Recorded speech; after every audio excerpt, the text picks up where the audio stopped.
बिस्मिल्लाहिर्रहमानिर्रहीम। अस्सलाम वालेकुम। मैं हूं सखीबात शाह और आप लोग देख रहे हैं एसबी ज़ूलॉजिस्ट। आज हम बीएस ज़ूलॉजी से course title developmental biology start करने जा रहे हैं। तो फर्स्ट ऑफ ऑल हम डेवलपमेंटल बायोलॉजी को देखते हैं कि हमारे पास डेवलपमेंटल बायोलॉजी है क्या। ठीक है, डेवलपमेंटल बायोलॉजी को अगर हम देखें तो हमारे पास इसमें हम किस चीज़ की स्टडी करते हैं, इसमें हम उन प्रोसेस की स्टडी करते हैं जिसके थ्रू ऑर्गेनिज्म जो है वो क्या करते हैं, हमारे पास ग्रो करते हैं और डेवलप करता है।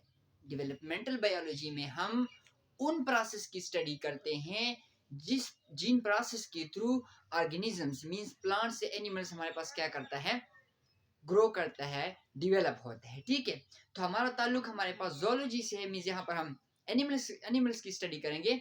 तो यहाँ पर हम ये भी कह सकते हैं कि हमारे पास डेवलपमेंटल बायोलॉजी में हम उन प्रोसेस की स्टडी करेंगे जिस प्रोसेस के थ्रू एनिमल जो है हमारे पास वो ग्रो होता है और डेवलप करता है। ठीक है, तो हमारे पास इसकी डिफिनेशन क्या हो गई, developmental biology is study of process through which animal and plants grow and develop. ठीक, या हम डेवलपमेंटल बायोलॉजी को ऐसे भी डिफाइन कर सकते हैं कि हम डेवलपमेंटल बायोलॉजी में किस चीज की स्टडी करते हैं, एक ऑर्गेनिज्म की डेवलपमेंट की स्टडी करते हैं, एक एनिमल की डेवलपमेंट की स्टडी करते हैं। कहां से कहां तक, हमारे पास फर्टिलाइजेशन से लेकर till the appearance of definite structure तक। फर्स्ट हमारे पास ये है, फर्टिलाइजेशन हुई है, एक एनिमल है, फर्स्ट करें एक फर्टिलाइजेशन आगे पढ़ेंगे, यानी फर्टिलाइजेशन हमारे पास fertilization is process of fusion of gametes. ठीक है, यहां से लेकर अपीयरेंस ऑफ डिफिनाइट स्ट्रक्चर। ठीक है, तो हमारे पास यहां से लेकर यहां तक, यहां पर जितनी भी प्रोसेस आते हैं, जितना भी ऑर्गेनिज्म क्या होता है, डेवलप होता है, इस सारे स्टडी को फर्टिलाइजेशन से लेकर till the appearance of definite structure तक, यहाँ पर जितना भी ऑर्गेनिज्म क्या होता है, डेवलप होता है, इस सारी स्टडी को हम डेवलपमेंटल बायोलॉजी कहते हैं। तो हमारे पास दूसरी डेफिनेशन यही है कि इसमें हम डेवलपमेंटल बायोलॉजी में हम एक एनिमल की डेवलपमेंट की स्टडी करते हैं, फर्टिलाइजेशन से लेकर अपीयरेंस ऑफ डिफिनाइट स्ट्रक्चर तक। ठीक है, अब पढ़ते हैं, हमारे पास कुछ टर्मिनोलॉजीज पढ़ेंगे। हमारे पास पहले व्हाट इज एम्ब्रियो। हमारे पास एम्ब्रियो क्या है, एम्ब्रियो को अगर हम देखें, what is embryo, what is a embryo. अगर हम देखें फर्टिलाइजेशन,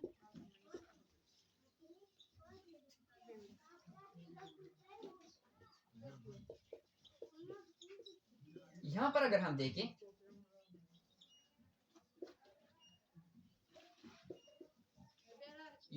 हम देखें तो व्हाट इज एम्ब्रियो, यहां से समझते हैं फर्टिलाइजेशन और बर्थ, इसके दरमियान जो डेवलपिंग ऑर्गेनिज्म होता है उसको हम कहते हैं एम्ब्रियो। फर्टिलाइजेशन और बर्थ के दरमियान जो डेवलपिंग ऑर्गेनिज्म होता है, जो हमारे पास डेवलप हो रहा होता है, इसके दरमियान बर्थ और फर्टिलाइजेशन के दरमियान जो ऑर्गेनिज्म होता है उसको हम कहते हैं एम्ब्रियो। एम्ब्रियो क्या है हमारे पास, embryo between fertilization and birth, the developing organism is called embryo। ठीक है, फर्स्ट है हमारे फर्टिलाइजेशन के नतीजे में क्या बनता है, हमारे पास जाइगोट बनता है। ठीक है, ये अब हमारे पास ऑर्गेनिज्म डेवलप हो रहा है, डेवलपिंग है मींस डेवलप हो रहा है, जाइगोट बनता है, जाइगोट से फिर हमारे पास मरूला बनता है, देन ब्लास्टूला, फिर गस्ट्रुलेशन मींस इसके दरमियान जो भी स्टेजेस आते हैं, बर्थ और फर्टिलाइजेशन के दरमियान जो भी एक ऑर्गेनिजम्स के डेवलपिंग स्टेजेस आते हैं उसको हम कहते हैं एम्ब्रियो। चाहे वो ज़ाइगोट हो, मरूला, ब्लास्टूला, गेस्टुलेशन, फिर ऑर्गेनोजेनेसिस, ठीक है। तो बर्थ और फर्टिलाइजेशन के दरमियान जो एम्ब्रियो, जो हमारे पास डेवलपिंग ऑर्गेनिज्म होता है, उसको हम बोलते हैं एम्ब्रियो। ये एम्ब्रियो की डिफिनेशन ऐसी भी करते हैं कि एम्ब्रियो क्या है, हमारे पास एक एनिमल की रूडिमेंट्री स्टेज को हम एम्ब्रियो कहते हैं। हमारे पास एम्ब्रियो क्या है, हमारे पास रूडिमेंट्री स्टेजेस ऑफ एनिमल। एक एनिमल के जो इब्तिदाई स्टेजेस होते हैं विद इन एग या within egg shell, within egg shell और in maternal body. Means maternal body, ठीक है, जो हमारे पास क्या होती है, हमारे पास मदर्स की बॉडी, जो जिसमें उसमें हमारे पास वो जो ऑर्गेनिज्म होता है, एनिमल जो होते हैं हमारे पास, या शेल के अंदर जो हमारे पास एनिमल पाया जाता है, उसको हम कहते हैं एम्ब्रियो। तो एम्ब्रियो क्या हमारे पास एक एनिमल की रूडिमेंट्री स्टेज है, ठीक है। अब अगर हम देखें कि हमारे पास जो डेवलपमेंट है एक एनिमल की, जो हमारे पास डेवलपमेंट है वो किस तरह होती है, वो दो फेज में होती है। हमारे पास पहले है एम्ब्रियोनिक पीरियड। डेवलपमेंट जो है एनिमल की, वो कितनी फेज में होती है, 2 पीरियड्स में होती है। एक होता है हमारे पास एम्ब्रियोनिक पीरियड, एम्ब्रियोनिक पीरियड। ये एम्ब्रियोनिक पीरियड, ये जो है हमारे पास, ये एम्ब्रियोनिक पीरियड कहां से बिगिन होता है, स्टार्ट होता है हमारे पास, ये फर्टिलाइजेशन से स्टार्ट होता है और कहां पर खत्म होता है हमारे पास, बर्थ। ये फर्टिलाइजेशन से स्टार्ट होकर कहां पर एंड होता है, बर्थ। अब बर्थ अगर हम देखें तो एम्ब्रियोनिक पीरियड स्टार्ट फ्रॉम या begin from fertilization and end at birth. अब बर्थ हमारे पास, जो हमारे पास विविपेरस एनिमल्स जो है, ये बताओ कि कौन से एनिमल है, पेरस एनिमल्स। इसमें जब बच्चा पैदा होता है वहां तक, जब बच्चा पैदा हो जाता है वहां पर एम्ब्रियोनिक पीरियड खत्म हो जाता है। और ओविपेरस में हैचिंग ऑफ एग, जब हमारे पास एग की हैचिंग होती है, मींस वहां पर फिर एम्ब्रियोनिक पीरियड क्या हो जाता है, स्टॉप हो जाता है। विविपेरस एनिमल्स हमारे पास वो एनिमल्स होते हैं जो डायरेक्टली अपने बच्चे की पैदाइश करते हैं, जैसे हमारे पास ह्यूमन हो गया, ठीक है, डॉग, कैट एटसेट्रा। और ओविपेरस एनिमल्स हमारे पास वो एनिमल्स होते हैं जो कि डायरेक्टली अपना चाइल्ड जो वो पैदा नहीं करता, बल्कि पहले वो क्या करता है, हमारे पास एग, हमारे पास क्या करता है, वो एग ले करते हैं, मींस ले एग, अंडे देने वाले जो एनिमल्स होते हैं, वो फर्टिलाइज भी हो सकता है, अनफर्टिलाइज भी हो सकता है, ठीक है। तो ये हमारे पास एक एम्ब्रियोनिक पीरियड। दूसरा हमारे पास दूसरा पीरियड जो है वो है post embryonic period. Post embryonic period, अब जहां पर एम्ब्रियोनिक पीरियड खत्म हो जाता है वहां पर पोस्ट एम्ब्रियोनिक पीरियड स्टार्ट हो जाता है, मींस टर्मिनेशन। जब इसकी टर्मिनेशन हो जाती है, ये जब खत्म हो जाता है, वहां से ये वाला स्टार्ट हो जाता है और चलता रहता है। इस दौरान हमारे पास जो रिप्रोडक्टिव स्ट्रक्चर जो है, मेल गोनेड्स या हमारे पास फीमेल गोनेड्स, वो भी हमारे पास क्या हो जाते हैं, मैच्योर हो जाते हैं इसमें, ठीक है, पोस्ट एम्ब्रियोनिक पीरियड में, ठीक है। अब हमारे पास एक और बात है कि एनिमल्स की मल्टीप्लिकेशन कैसे होती है, एनिमल की मल्टीप्लिकेशन कैसे होती है। तो multiplication of animals, multiplication of animal, हमारे पास मल्टीप्लिकेशन ऑफ एनिमल कैसे होती है। एनिमल की हमारे पास जो मल्टीप्लिकेशन होती है वो एक प्रोसेस के जरिए से होती है जिसको हम कहते हैं रिप्रोडक्शन।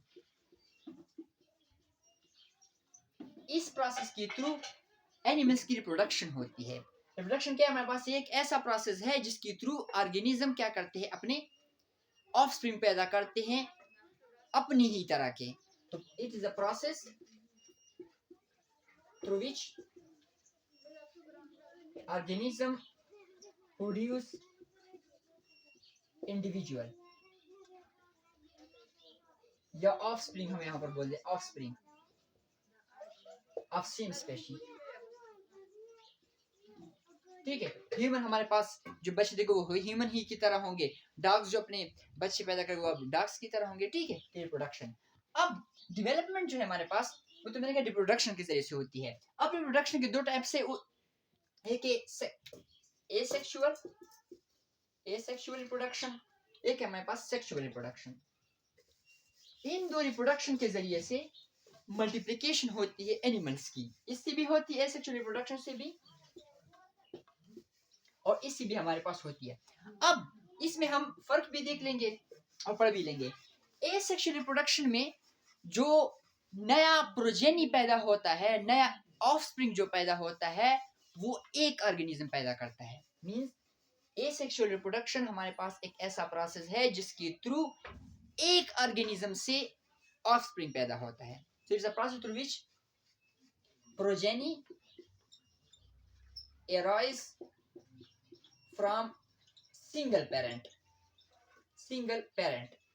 means सिंगल पेरेंट से हमारे पास क्या होता है, नया ऑफस्प्रिंग पैदा होता है।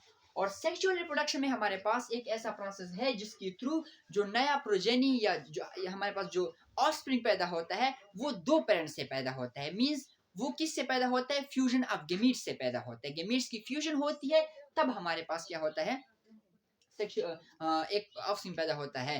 तो एक ऐसा प्रोसेस जिसके थ्रू जो नया ऑर्गेनिज्म पैदा होता है वो फ्यूजन ऑफ गेमीट से पैदा होता है। Male gamete and female gamete आपस में फ्यूज होते हैं, इसी पे नया हमारे पास वो प्रोसेस जिसके थ्रू जब मेल गेमीट और फीमेल गेमीट आपस में फ्यूज होते हैं और इससे जो नया ऑफस्प्रिंग पैदा होता है, तो इस प्रोसेस को हम बोलते हैं sexual reproduction. So it is a process through which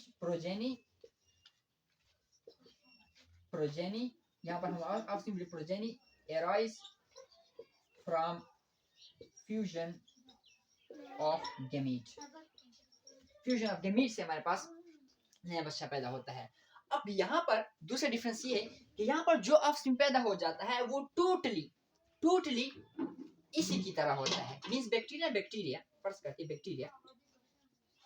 अब बैक्टीरिया जब जो अपने ऑफस्प्रिंग पैदा करेगा, ये मींस दो में डिवाइड होगा, तो इसके बच्चे फुली तौर पर कंप्लीटली इसी की तरह होंगे। लेकिन अगर हम यहाँ पर देखें तो यहाँ पर जो ऑफस्प्रिंग इससे पैदा होगा वो इस जेनेटिकली इसके आइडेंटिकल नहीं होगा। अब फर्स्ट करते हैं इसमें हम देखते हैं प्रोसेस। पहले हमारे पास जब फर्टिलाइजेशन हो जाती है, फ्यूजन ऑफ गेमीट हो जाती है, तो इससे क्या बन जाता है, एक सेल बन जाता है जिसको हम कहते हैं जाइगोट। ठीक है, जाइगोट से नया ऑर्गेनिज्म बनता है। अब यहाँ पर देखते हैं जाइगोट में जो हमारे पास जीनोम होता है, ये एक सेल है, सेल की मैं बात कर रहा हूँ, फिर ऑर्गेनिज्म यहाँ पर सही तरह समझ आ जाएगी। जीनोम में जो हमारे पास इसका जीनोम जाइगोट से नया ऑर्गेनिज्म बनेगा ना ऑफस्प्रिंग, इस जाइगोट का जो जीनोम होगा वो यहाँ पर जो दो पेरेंट इन्वॉल्व थे, इस पेरेंट से जो ये जाइगोट बना है, इस जाइगोट का जीनोम इन दो पेरेंट जीनोम से मुख्तलिफ होगा। अब क्यों मुख्तलिफ होगा, वो इसलिए मुख्तलिफ होगा क्योंकि यहाँ पर जब फ्यूजन ऑफ गेमीट्स होती है, फ्यूजन ऑफ क्या होती है, गेमीट्स होती है, यहाँ पर नया जो हमारे पास फर्टिलाइजेशन होती है, तो यहाँ पर इसका जो यहाँ पर जो कॉम्बिनेशन ऑफ जीन्स होते हैं,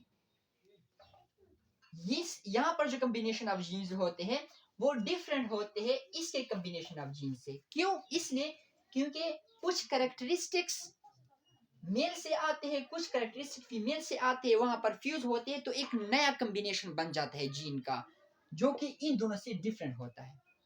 जैसे कि हमने मेंडल्स लॉज में पढ़ा है, जो हमारे पास सेग्रीगेशन होती है, इंडिपेंडेंट असॉर्टमेंट में क्या होता है, हमारे पास जो अलील्स होते हैं वो इंडिपेंडेंटली क्या होते हैं, सेग्रीगेट होते हैं। ठीक है, तो इस वजह से इसका जीनोम डिफरेंट होता है। ठीक है, अब ये तो हमारे पास कुछ डेवलपमेंटल बायोलॉजी के मुतालिक। इंशाल्लाह आगे हम पढ़ेंगे एम्ब्रियोजेनेसिस, फिर उसमें जो हमारे पास फेजेस आएंगे गेमेटोजेनेसिस और वो उसमें ओजेनेसिस, स्पर्मेटोजेनेसिस, उसको डिटेल से पढ़ेंगे। तब तक अल्लाह हाफिज़।